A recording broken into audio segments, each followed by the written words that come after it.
Bienvenue dans En Présence, le podcast qui t'invite à ralentir, ressentir et revenir à l'essentiel. Je suis Mathilde et je t'accompagne avec douceur et en conscience sur le chemin de la guérison. Ici, je te parle avec le cœur de santé mentale, d'émotions, de système nerveux, de résilience, de reconnexion à soi et à la nature, pour que tu puisses pleinement reprendre ton pouvoir intérieur et ainsi vivre une vie plus épanouie et plus sereine. Hello et bienvenue à toi dans une toute nouvelle série de mon podcast que j'ai appelée Inflammation et anxiété à la racine du mal-être. Parce que aujourd'hui, je vois de plus en plus de gens en consultation qui souffrent véritablement d'inflammation et c'est un terme qui est de plus en plus en vogue, on en entend beaucoup parler sans parfois réellement bien comprendre ce qu'est l'inflammation. Donc dans cette série d'épisodes, l'idée c'est d'aller décortiquer l'inflammation, de comprendre comment elle prend racine, quel lien on peut faire aussi entre ce qui se passe dans ta tête en termes de santé mentale et ce que tu peux avoir dans ton corps en termes d'inflammation. On ira voir aussi les études scientifiques qui corrèlent inflammation et santé mentale, parce que là encore, c'est un sujet qui est de plus en plus d'actualité et qui est pour moi primordial quand on accompagne des personnes qui souffrent de santé mentale. Et puis, on ira voir qu'est-ce qu'on peut faire d'un point de vue naturopathique, d'un point de vue soutien, comment on peut aller soutenir l'organisme. L'idée, c'est vraiment d'avoir des outils que tu peux déjà appliquer dans ta vie de tous les jours parce que je sais que l'hygiène de vie impacte grandement l'inflammation. Je le sais parce que j'en ai fait les frais. Moi-même, j'ai souffert d'inflammation de bas grade pendant des années. Et encore aujourd'hui, parfois, j'ai des petits rappels à l'ordre quand mon hygiène de vie n'est pas forcément en accord avec mes besoins. Donc, dans cette série, on va vraiment faire un tour d'horizon assez large sur l'inflammation. Surtout, on va essayer de comprendre que finalement, l'anxiété et ce que tu vis dans ta tête, c'est peut-être pas simplement que dans ta tête, mais qu'il y a bien souvent une racine biologique et corporelle à tes mal-être ou à ton mal-être psychologique. Et puis, on verra aussi comment tu peux te soutenir au quotidien en adoptant justement une hygiène de vie qui te permette d'abaisser le niveau inflammatoire dans ton corps et d'augmenter ton bien-être. Tu le sais, en tant qu'accompagnante de l'anxiété, je le vois au quotidien. Les personnes qui souffrent d'anxiété, d'hypersensibilité, d'irritabilité, de troubles parfois dépressifs, pensent que c'est simplement un problème psychologique. Aujourd'hui et avec cette série, j'ai vraiment envie de te faire comprendre que ce qui se passe dans ton corps, que l'hygiène de vie que tu as, impacte grandement ces troubles de la santé mentale. Et l'idée, c'est que tu puisses trouver des clés pour vraiment prendre ta santé en main sur ce point-là, parce qu'on ne peut pas dissocier le corps du mental. C'est impossible. Les deux sont liés, les deux sont interconnectés et surtout, les deux s'influencent l'un l'autre. Donc, dans cette série de podcasts, on va essayer de voir justement comment ce qui se passe dans ton corps influence ce qui se passe dans ta tête et toutes les astuces et tous les conseils que tu peux mettre en place dans ton quotidien. Dans ce premier épisode, on va essayer de comprendre l'inflammation et les effets invisibles que ça peut avoir sur ton corps. Pour ça, on va déjà détailler qu'est-ce que l'inflammation chronique, qu'est-ce que l'inflammation aiguë, les signes d'un terrain qui est en train de flamber. On va aussi voir pourquoi c'est un sujet fondamental en naturopathie et dans une approche comme la mienne où je veux prendre en charge les personnes de manière holistique pour vraiment corréler leurs troubles de la santé mentale et leurs troubles physiques. Et puis on ira voir aussi les causes fréquentes de cette inflammation. Là, on peut en citer plein, mais ça, on le reverra. Et puis, dans le prochain épisode, on ira directement faire des liens entre ce que dit la science au niveau de l'inflammation et ce qui se passe dans ton corps pour terminer sur un dernier épisode où justement je te livre toutes mes clés pour prendre soin de toi et réduire l'inflammation de bas grade. Sans plus tarder, je pense qu'on peut commencer et on va commencer tout de suite en allant voir qu'est-ce que l'inflammation. L'inflammation, en réalité, c'est un mécanisme de survie. C'est un processus naturel de défense et de réparation de ton corps. C'est même l'une des plus belles preuves d'intelligence de l'organisme. Imagine, donc tu te fais mal ou alors tu es en proie à un virus ou à une bactérie. Là, ton système immunitaire va se déclencher. Il va se déclencher en envoyant des soldats sur la zone qui est touchée. Ces soldats, eux, ils vont provoquer une inflammation pour protéger la zone qui a été touchée et ainsi créer une barrière, pour détruire les envahisseurs et neutraliser la menace, et enfin pour réparer les tissus abîmés et relancer la régénération cellulaire. Qui sont les soldats du coup de mon système immunitaire? Ce sont mes globules blancs, mes cytokines et mes médiateurs inflammatoires. Et ce processus, cette brigade qui va vraiment provoquer l'inflammation pour permettre à ton corps de se réparer et de se régénérer, c'est un processus qui est orchestré par ton système immunitaire comme un mécanisme de défense ultra sophistiqué. Donc là déjà, avec cette introduction de qu'est-ce que l'inflammation, tu peux déjà faire le lien entre ton système immunitaire et ton niveau inflammatoire. Hyper important. Parce que du coup, aujourd'hui, on voit aussi de plus en plus de maladies auto-immunes. Une maladie auto-immune, c'est mon propre système immunitaire qui se retourne contre lui-même et qui le dégrade en fait, qui va abîmer ce système immunitaire. Donc aussi, on peut comprendre avec la montée en flèche des maladies auto-immunes qu'il y a aussi une montée en flèche de l'inflammation et notamment l'inflammation chronique. Ce qu'il faut retenir, c'est que sans système immunitaire, il n'y a pas de réaction inflammatoire. Tu as besoin des deux pour avoir une réaction inflammatoire. Maintenant, on va différencier l'inflammation aiguë de l'inflammation chronique, qui sont deux réactions inflammatoires totalement différentes avec des conséquences aussi différentes sur ton organisme. L'inflammation aiguë, qui est la première réaction de ton système immunitaire, c'est une inflammation qui est plutôt rapide, localisée et temporaire. Cette inflammation, elle se déclenche quand le corps il détecte un danger immédiat. Et bien sûr, ça ne dure que quelques heures, voire quelques jours maximum. Les signes classiques d'une inflammation aiguë, on peut penser notamment à la rougeur, à la chaleur, au gonflement, à la douleur et à la perte de fonction temporaire. Par exemple, tu te casses le coude, il y a une inflammation localisée, temporairement, tu ne peux plus utiliser ton coude et tu ne peux plus faire de mouvements articulaires parce qu'il y a une zone inflammée à cet endroit-là. Ça, c'est plutôt une réaction normale. C'est-à-dire que tu te coupes le doigt, il y a une inflammation aiguë. Tu attrapes un rhume, il y a une inflammation aiguë. Tu te foules la cheville, là aussi, il y a une inflammation aiguë. C'est un processus qui est totalement sain et qui est bien sûr utile à ton organisme parce que ce processus, il montre que ton système immunitaire, il fonctionne parfaitement bien et il remplit totalement sa fonction et sa mission de protection. Donc l'inflammation aiguë, faut considérer qu'elle dure entre 3, 5 jours, parfois un peu plus longtemps, mais rarement au-delà d'une semaine. Ça, c'est vraiment l'inflammation aiguë. Mais alors, où est le problème? Si l'inflammation aiguë, c'est plutôt une réaction naturelle et une réaction saine de ton organisme, pourquoi on parle d'inflammation comme étant un problème, notamment dans les troubles de la santé mentale? Le problème, il survient quand cette réponse inflammatoire, elle devient chronique. Alors là, ça veut dire que tout le système immunitaire s'emballe, l'inflammation s'emballe, et bien sûr, elle persiste dans le temps, ou se déclenche réellement en l'absence de vrai danger. Ça aussi, ça arrive, une inflammation qui va être générée par l'organisme, alors qu'en tant que tel, il n'y a pas de danger à l'heure actuelle qui demande une réponse de mon système immunitaire. Et ça, c'est ce qu'on appelle l'inflammation chronique. En naturopathie, tu nous entendras beaucoup parler d'inflammation de bas grade. Inflammation chronique et inflammation de bas grade, c'est la même chose, on parle exactement du même phénomène. L'inflammation chronique, c'est une forme de braise qui est au fond de ton corps et qui est tout le temps en activité.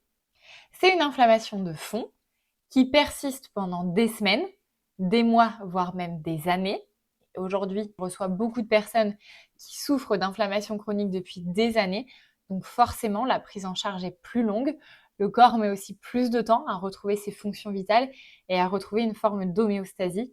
L'homéostasie, c'est une forme d'intelligence corporelle, c'est que ton corps va chercher à retrouver son équilibre naturel pour fonctionner de manière optimale. Donc l'inflammation chronique, le problème, c'est que le corps, il va continuer de réagir comme s'il était constamment en danger sans qu'il y ait de vraies menaces extrêmes. C'est ce qu'on appelle en naturopathie et en médecine fonctionnelle l'inflammation de bas grade, une inflammation systémique qui est diffuse et qui agit comme une braise sous la cendre. Cette inflammation chronique, elle peut être causée par bon nombre de choses. Le stress chronique, qui reste quand même le grand fléau de notre époque, une alimentation pro-inflammatoire, ici j'entends une alimentation riche en produits ultra transformés, en excès de sucre, déséquilibre aussi des apports en acides gras, mais ça on le reverra aussi dans le 3e épisode de cette série.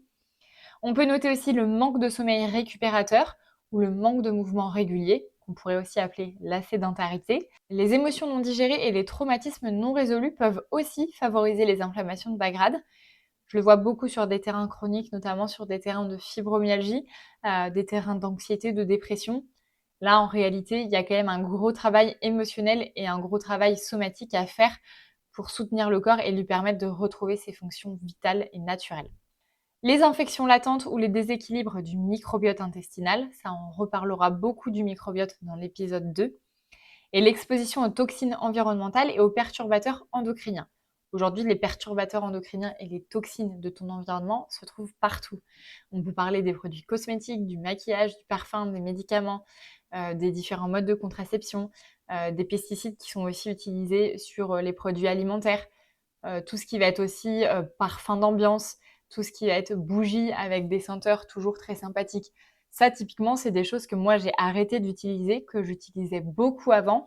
Et puis, quand je me suis formée à la naturopathie, bah, je me suis rendu compte, de par toutes mes lectures, que tout ce qui était odeur d'ambiance, bougies parfumées, etc., ça venait surcharger mon foie en termes de toxines et de toxiques, et que ça faisait augmenter le niveau inflammatoire de mon corps.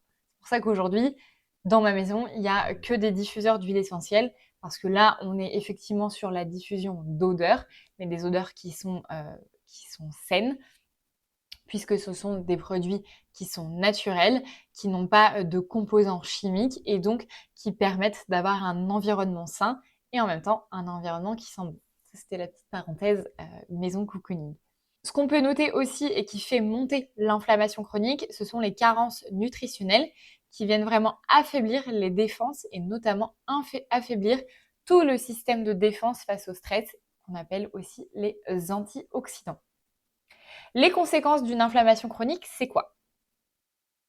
Quand l'inflammation, elle devient chronique, elle ne se contente plus de lutter contre les vrais ennemis, virus, bactéries, champignons, douleurs, etc.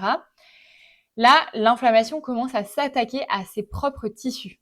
Cerveau, intestin, peau, articulation, système cardiovasculaire, etc., etc. C'est elle qui fait le lit de toutes les maladies qu'on appelle les maladies de civilisation. Pourquoi les maladies de civilisation? Parce qu'on les voit dans les pays qui sont très bien développés et les pays qui commencent déjà à être sur des bons développements. Parce que ces maladies-là, elles sont directement corrélées avec notre hygiène de vie. Ici, on peut parler des maladies inflammatoires chroniques de l'intestin, le SIBO, le SIFO, la maladie de Crohn, le côlon irritable, etc., etc.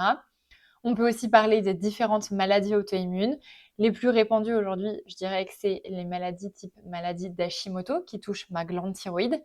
Et là, on revient à ce que j'ai dit tout à l'heure, c'est-à-dire que quand l'inflammation est présente, quand il y a une inflammation de bas grade, l'inflammation va auto-détruire ses propres tissus, c'est-à-dire que le système immunitaire va combattre contre lui-même. Et donc, là, on se retrouve à avoir de plus en plus de maladies auto-immunes, justement parce que les terrains inflammatoires ne sont pas pris en charge et qu'à terme, in fine, le système immunitaire se retourne contre lui-même et dégrade les choses qui sont essentielles à notre santé, comme la thyroïde. Donc, les maladies auto-immunes, on peut aussi retrouver tout ce qui va être allergie, intolérance, intolérance au gluten, intolérance au lactose et toute autre intolérance alimentaire. On va aussi pouvoir parler des syndromes métaboliques et du diabète, de la fibromyalgie, de la sclérose en plaques, du burn-out, de la dépression et même certains cancers. Ce qu'il faut vraiment retenir, c'est que l'inflammation chronique, c'est la racine commune de la plupart de nos maux modernes. Petit aparté également sur les allergies et notamment les allergies saisonnières. Je ne sais pas si tu l'as remarqué, mais ça fait déjà quelques années qu'on dit que les Français sont de plus en plus sujets aux allergies saisonnières. Ce qui est vrai, à partir de février-mars, en France, on a une épidémie d'allergies saisonnières. Les gens se mouchent, ils ont tout le temps la goutte au nez, ils ont les yeux qui sont tout inflammés, tout irrités. Pourquoi en France on a une épidémie d'allergies saisonnières? Tout simplement parce que le terrain de chaque Français, donc quand je parle de terrain, c'est le terrain naturopathique, mon terrain est de plus en plus inflammé, la qualité de mes intestins et notamment de ma paroi intestinale se dégrade. Et vu que là, il y a une dégradation de toutes mes parois digestives, mon système immunitaire est affaibli Il peut alors moins bien se défendre face au pollen, face aux acariens, etc. Mais allergie saisonnière, c'est vraiment sur le côté de pollen. Et donc, qu'est-ce qui se passe? Il y a une montée en flèche de l'allergie.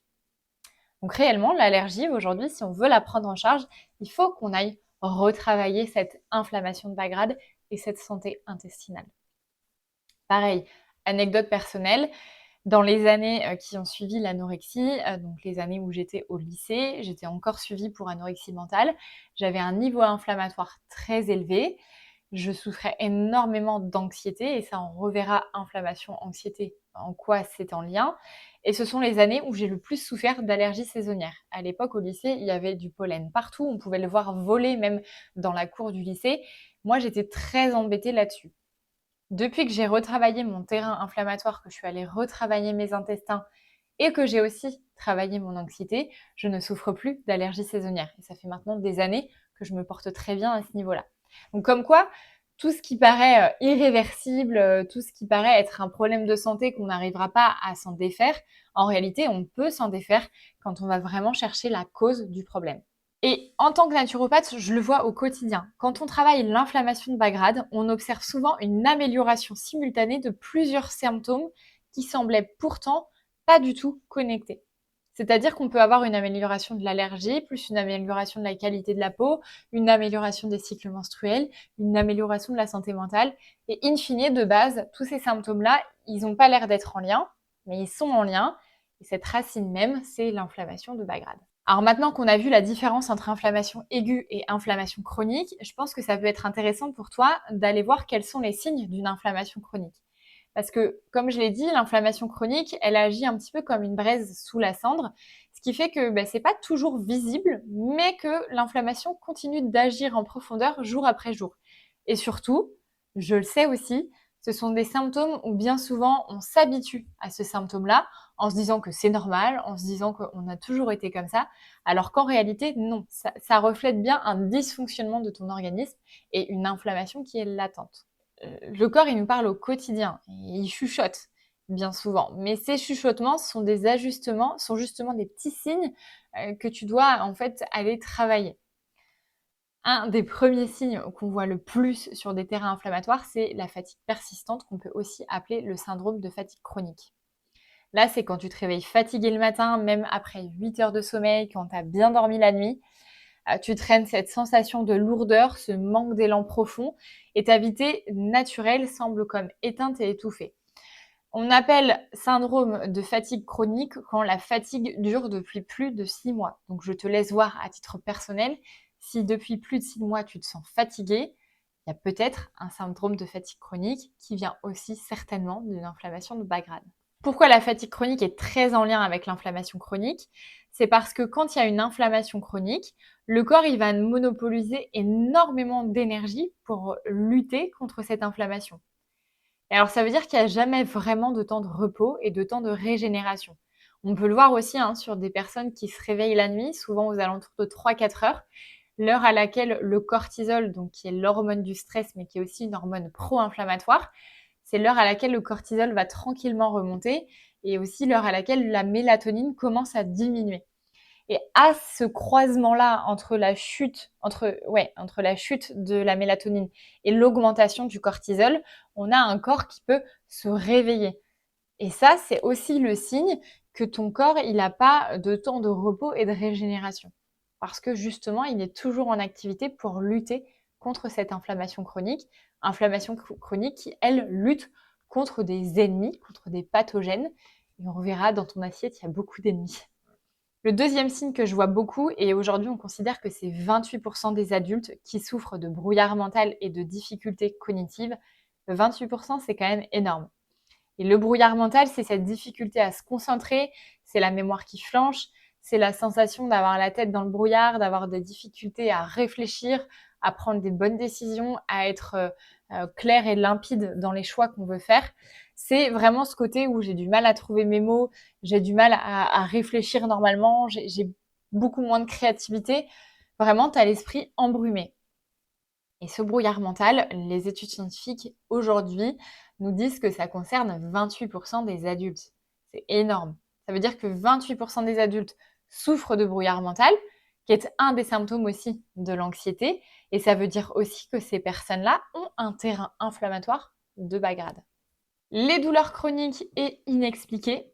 Donc là, on peut penser aux tensions musculaires qui sont persistantes, aux douleurs articulaires qui n'ont pas de cause apparente. En imagerie médicale, il n'y a pas d'ostéoporose, il n'y a pas de calcification osseuse, il n'y a pas de malformation osseuse. Pourtant, il y a des douleurs articulaires.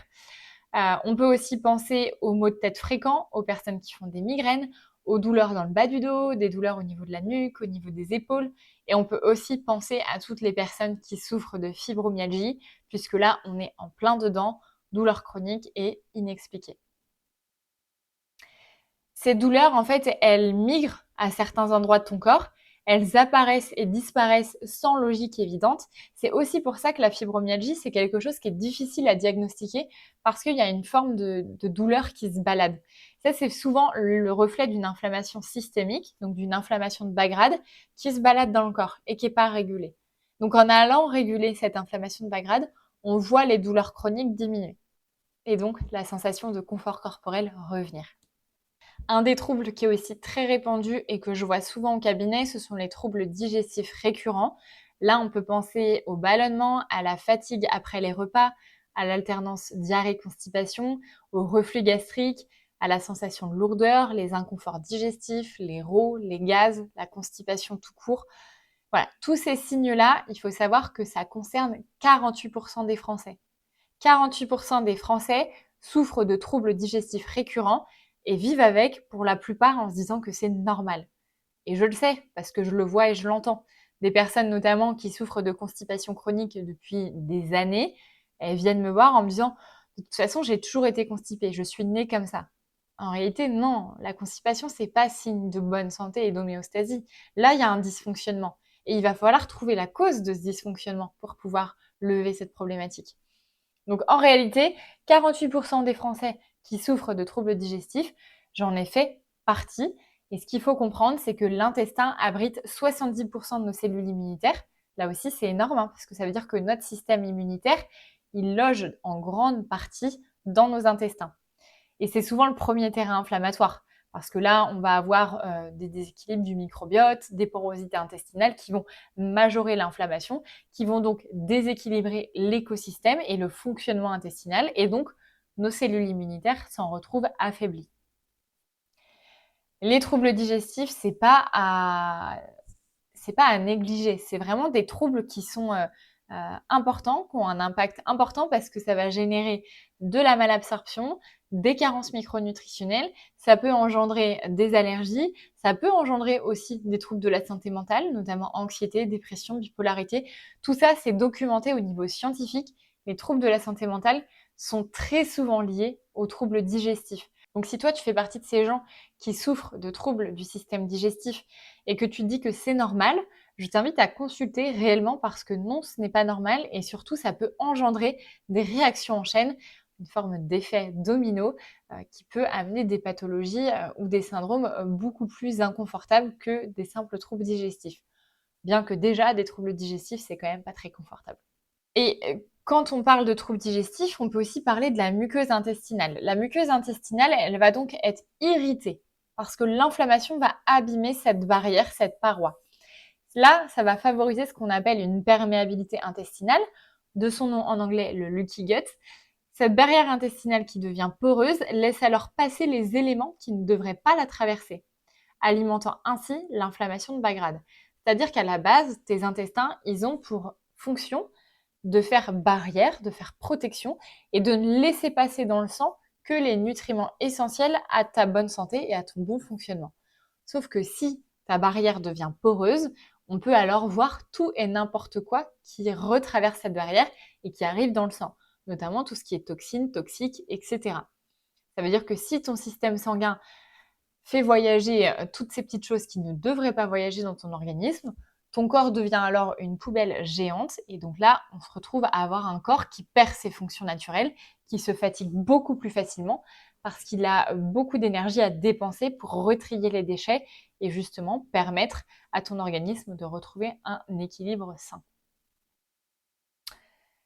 Et puis un autre des troubles qu'on voit beaucoup et que je vois de plus en plus aussi au cabinet, et je trouve ça, assez intéressant d'en parler parce que, je trouve que c'est très méconnu. Ce sont les troubles cutanés. Là, je peux parler notamment d'eczéma, de psoriasis, d'acné inflammatoire, de rosacée, les peaux qui sont ternes aussi, les peaux qui sont hypersensibles, les personnes qui ont des cicatrisations qui sont lentes. Là, clairement, il y a un lien direct aussi avec ton niveau inflammatoire.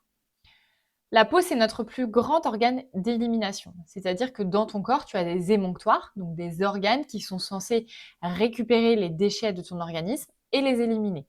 En émonctoire, on peut parler notamment de ton foie, de tes poumons, de tes reins, de ton côlon, mais aussi de ta peau. Et ta peau, c'est le plus grand émonctoire que tu puisses avoir. Ça veut dire qu'à partir du moment où ta peau est une peau à problème, avec de l'eczéma, du psoriasis, de l'acné, des cicatrisations qui sont lentes, des télangiectasies, etc. Là, typiquement, on se dit que tes organes à l'intérieur ne sont pas forcément en bon état. Parce que naturellement, les premiers émonctoires, donc foie, poumons, reins et côlon, ce sont les premiers qui doivent faire le travail.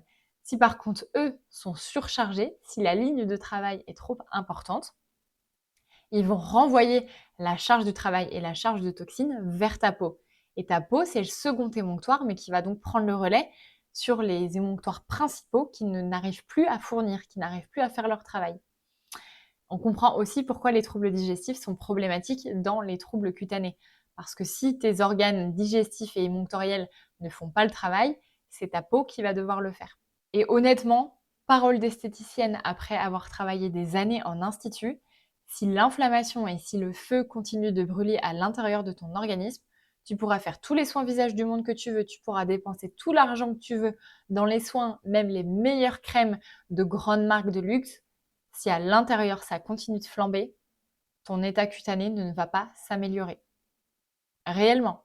Si on ne prend pas en charge l'inflammation et ce qui se passe dans le corps, tu vas pas pouvoir avoir des effets durables sur ta peau et donc avoir une peau lumineuse, radieuse, sans imperfection, etc. D'autres signes qui prouvent que tu as une inflammation de bas grade, ce sont les déséquilibres hormonaux. Là, ça va principalement concerner les femmes, mais bon, les messieurs, écoutez quand même parce que ça peut vous servir. Là, on va parler de cycles menstruels irréguliers, voire douloureux, de syndrome prémenstruel intense avec des douleurs à la poitrine, des douleurs dans le bas du ventre, une irritabilité, une anxiété plus importante, un syndrome de déprime avant tes règles. Qu'est-ce qu'on peut trouver d'autre aussi? Des boutons inflammatoires, une acné qui est plus importante aussi au moment de ton syndrome prémenstruel, des maux de tête, des migraines. Tout ce qui va être aussi trouble de la thyroïde, euh, tout ce qui va être résistance à l'insuline, et puis les terrains d'endométriose, les terrains de SOPK, les problèmes aussi de fertilité. Et aujourd'hui, la fertilité gagne vraiment du terrain chez nous, les Français. Mais en réalité, la fertilité, ça vient aussi d'une inflammation trop importante dans l'organisme, que ce soit chez monsieur ou chez madame. Si madame est trop inflammée, elle peut brûler les spermatozoïdes de monsieur. Et si monsieur est trop inflammé, il peut aussi avoir des spermatozoïdes qui sont beaucoup moins vigoureux. Pareil, dans une prise en charge de la fertilité, quand il y a un désir d'enfant, un désir de grossesse, c'est important de checker madame, mais aussi de checker monsieur. Parce qu'en réalité, ce sont deux personnes qui fabriquent un enfant. Et donc, oui, madame peut avoir un taux inflammatoire plus élevé, mais monsieur aussi.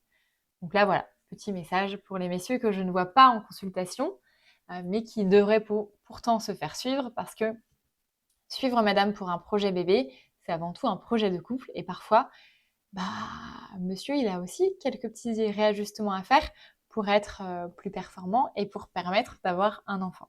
Les hormones, elles sont vraiment hypersensibles à l'inflammation.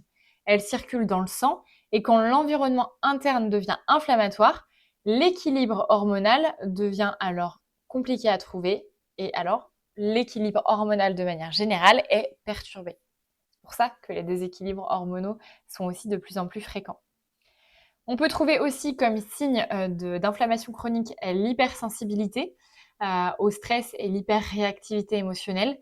Quand tu te sens facilement débordée, quand tu te sens anxieuse, quand tu te sens à cran, quand un rien t'agace, quand tu réagis de manière disproportionnée à des situations qui pourtant avant ne t'affectaient pas, quand tu as l'impression d'être constamment sur les nerfs et constamment en mode survie, là c'est le signe que ton système nerveux il est en surcharge Et l'inflammation chronique maintient ton corps en état d'alerte, activant constamment la branche qu'on appelle la branche combat-fuite de ton système nerveux, donc la branche sympathique.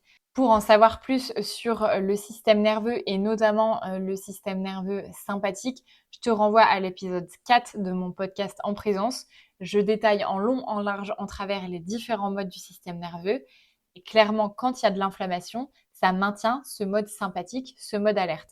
C'est aussi pourquoi, dans des suivis d'anxiété, je suis parfois un petit peu chiante sur la qualité alimentaire et la qualité de l'environnement de manière générale, parce que je sais que tout ce qui maintient cette inflammation de bas grade, de toute façon, maintient aussi l'hypersensibilité et l'anxiété. Et donc, si on veut réellement amoindrir et abaisser l'anxiété, il faut aller travailler cette inflammation. Sinon, il n'y aura aucun résultat qui sera durable. On peut parler aussi des troubles de l'humeur et de l'anxiété. L'anxiété qui semble sortir de nulle part, l'humeur qui est fragile, l'irritabilité, les épisodes dépressifs, le sentiment d'être émotionnellement à fleur de peau. Là aussi, il y a un lien qui est scientifiquement établi entre l'inflammation et la santé mentale. L'inflammation, elle peut perturber la production de neurotransmetteurs. La sérotonine, la dopamine, le GABA. On en reparlera aussi des neurotransmetteurs dans un prochain épisode. Mais ce sont des pseudo-hormones qui te permettent de bien fonctionner mentalement et d'être équilibré au niveau nerveux et au niveau mental, c'est-à-dire de ne pas souffrir d'anxiété, de dépression, d'hypersensibilité. L'inflammation, elle affecte aussi la communication entre les neurones et notamment elle amoindrit cette communication. Elle modifie l'activité de certaines régions de ton cerveau liées à la régulation émotionnelle.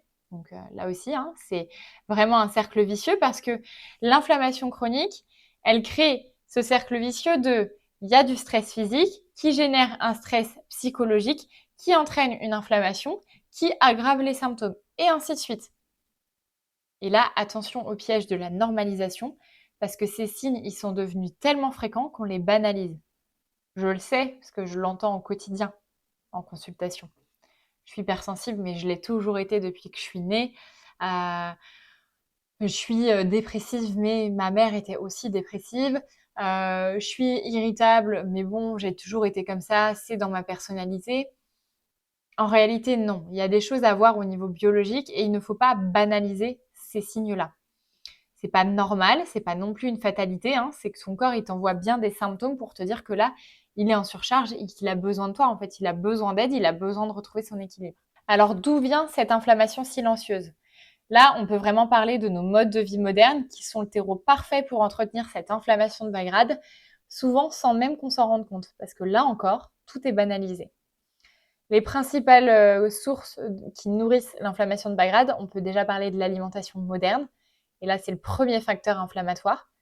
L'alimentation industrialisée, c'est probablement le premier facteur d'inflammation chronique de notre époque, et les coupables, on les a.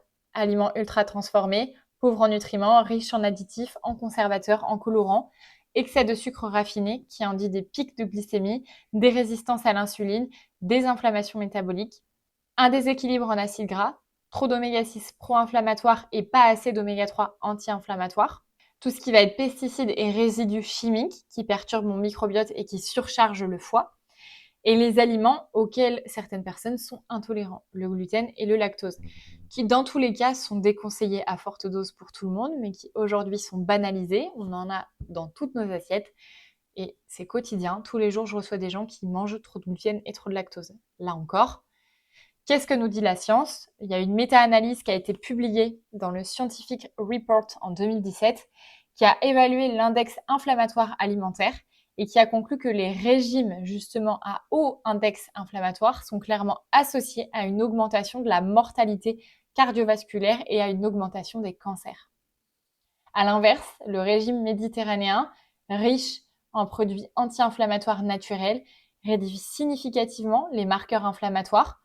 Là, on peut en parler de certains, mais notamment de tout ce qui est CRP, de la NF-κB, voilà. Tous ces marqueurs-là qui sont des marqueurs pro-inflammatoires qui diminuent avec un régime méditerranéen et un régime anti-inflammatoire. Pas pro-inflammatoire. Pro-inflammatoire, ça augmente l'inflammation. Pareil, il y a une autre revue qui montre que le régime méditerranéen a combiné à une activité physique modifie favorablement le microbiote avec une augmentation des bactéries connues pour leurs effets anti-inflammatoires qui aident donc à freiner l'inflammation. Il y a une autre méta-analyse qui a été faite qui indique que les régimes à fort indice inflammatoire augmentent le risque de dépression et d'anxiété, plus particulièrement notamment chez les femmes. Par conséquent, une alimentation anti-inflammatoire à long terme peut prévenir la dépression et l'anxiété, tandis qu'une alimentation pro-inflammatoire peut favoriser ces infections. Il est donc recommandé d'augmenter le poisson, l'huile de poisson, les fruits frais, les légumes, les noix et le riz brun. Voilà. Fin de cette parenthèse sur cette méta-analyse. Aujourd'hui, il y a de nombreux ouvrages qui traitent sur ce sujet parce qu'il s'agit d'un levier essentiel et indispensable quand on veut réduire les symptômes d'une inflammation de bas grade. C'est pour ça que je suis pénible avec mes consultants. C'est pour ça que quand on vient me voir pour de l'anxiété ou de la fatigue chronique, oui, les compléments alimentaires peuvent aider, mais on ne réglera pas tout avec les compléments alimentaires. Si la base et si l'essentiel n'est pas changé et n'est pas amélioré, il n'y aura pas d'amélioration des symptômes sur le long terme.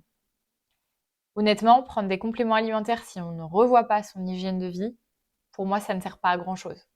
Si ce n'est à balancer de l'argent par les fenêtres, ça c'est sûr. En tout cas, ça peut maintenir le temps de retrouver une forme de clarté mentale, le temps de retrouver une certaine forme d'activité et d'action. Mais à partir du moment où on a regagné cet élan et cette clarté mentale, on doit améliorer son alimentation si on veut améliorer son état physique et émotionnel et donc réduire les symptômes qu'on peut avoir en lien avec l'inflammation de bas grade. Le stress chronique, on y vient. Celui-ci, c'est l'inflammateur silencieux. C'est vraiment le stress chronique un puissant déclencheur d'inflammation.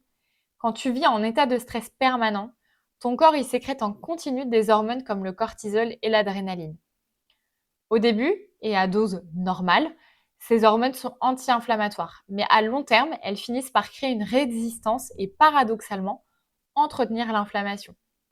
Et là, le stress chronique, il peut venir du travail, avec une charge mentale, une pression, avec des terrains de burn-out, des relations en lien avec nos conflits, les ruptures, l'isolement, en lien avec l'environnement, le bruit, la pollution, le rythme de vie, le manque de sommeil, mais aussi en lien avec tous les traumatismes qui sont non résolus et qui soient conscients ou inconscients.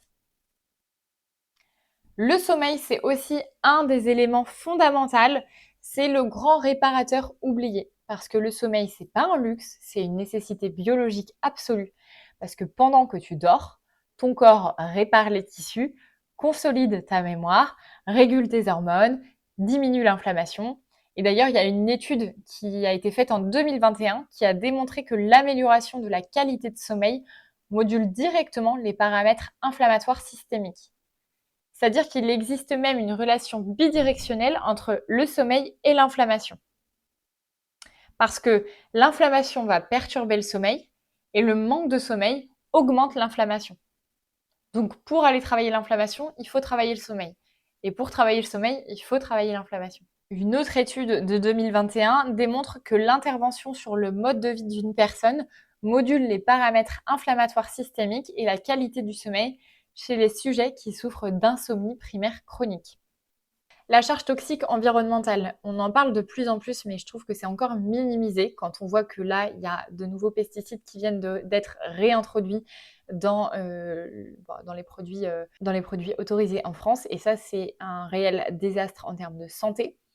Aujourd'hui, on est exposé quotidiennement à des milliers de substances chimiques qui n'existaient pas il y a 100 ans.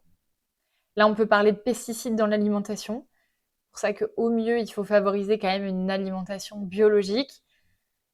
Et dans le pire des cas, d'aller vraiment bien nettoyer ses fruits et légumes, d'utiliser, moi j'utilise quand je peux pas acheter de bio ou quand ce que j'ai acheté n'est pas bio, je vais aller utiliser des complexes d'huile essentielle qui permettent d'aller nettoyer au maximum les traces de pesticides.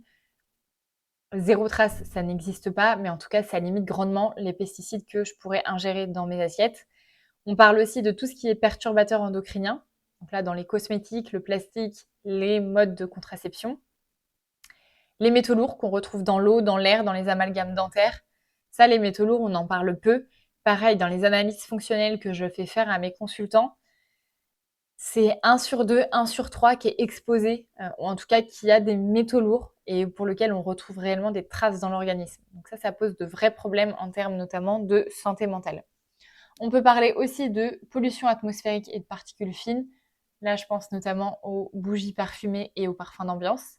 Et tout ce qui va être aussi ondes électromagnétiques qui sont en constante augmentation. Ces substances, ils viennent vraiment surcharger notre système de détoxification, donc vraiment notre système émonctoriel, foie, rein, intestin. Ça va créer un stress oxydatif chronique qui est source d'inflammation. Enfin, on peut aussi parler de la sédentarité, parce que l'activité physique régulière, c'est un des plus puissants anti-inflammatoires naturels.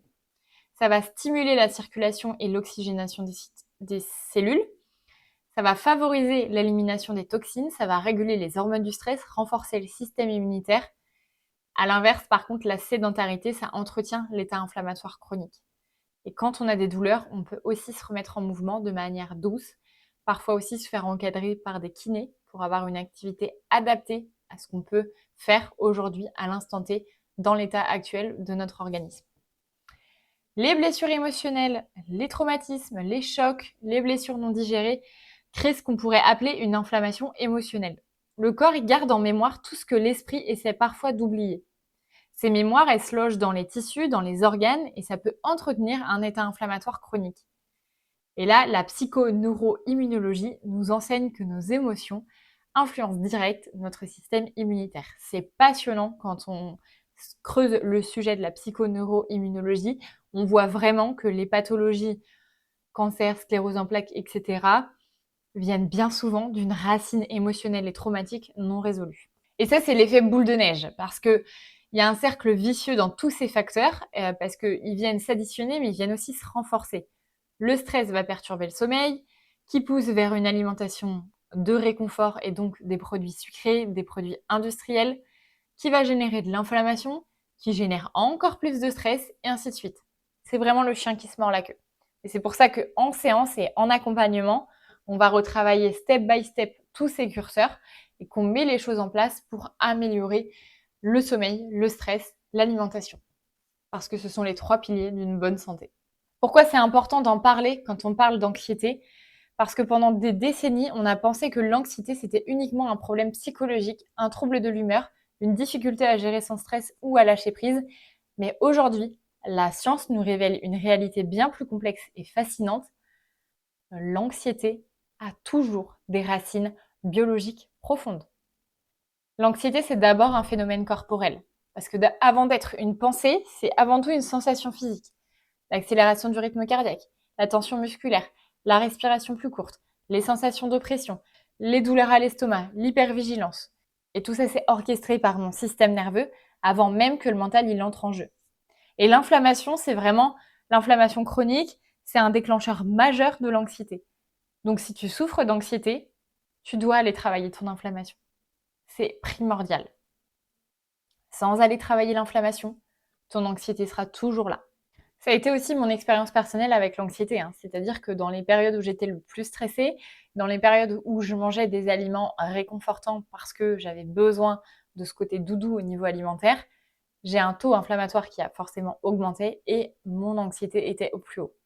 Et aujourd'hui, je le vois. Les journées où je consomme plus de sucre, tout de suite, je vais avoir des maux de tête, je vais être beaucoup plus irritable, je vais être dans le brouillard mental, je vais avoir des difficultés à prendre des bonnes décisions et surtout, je vais sentir mon anxiété vraiment augmenter. Mon sommeil s'en trouve perturbé et ainsi de suite. Donc, il faut aller retravailler tous ces petits curseurs. Maintenant, c'est aussi pour ça que j'accompagne l'anxiété de manière générale et que j'ai une prise en charge holistique. C'est parce que l'anxiété, oui, on peut aller faire des thérapies par la parole, mais on a aussi besoin d'aller retravailler des fondamentaux qui sont l'alimentation, le stress et le sommeil. Et ça passe par une prise en charge globale. Une prise en charge de ton corps et aussi de tes émotions. J'espère que ce premier épisode sur l'inflammation et l'anxiété t'a plu. Rappelle-toi aussi que tout est lié et donc que si tu agis sur un élément, tu vas aussi faire bouger les éléments qui sont derrière. Et c'est aussi dans cette démarche holistique qu'une guérison est possible. Ton corps, il a cette capacité extraordinaire de se régénérer et de s'auto-guérir. Il faut juste que tu lui donnes les bonnes conditions pour exprimer cette intelligence naturelle. Et ces bonnes conditions, ça passe par tout ce qu'on a dit là. Alors si tu t'es reconnu dans ces symptômes que j'ai pu lister ici, ou si tu reconnais un de tes proches, n'hésite pas à partager cet épisode autour de toi, à le partager sur les réseaux sociaux, à l'envoyer à tes proches pour que eux aussi ils mettent le doigt sur leur mal-être et sur des choses qui peuvent les aider justement à améliorer leur santé mentale et leur santé physique. Merci à toi de m'avoir écouté jusqu'ici. On se retrouve dans 15 jours pour le deuxième épisode de cette série sur l'inflammation et l'anxiété. D'ici là, prends soin de toi et reste en présence.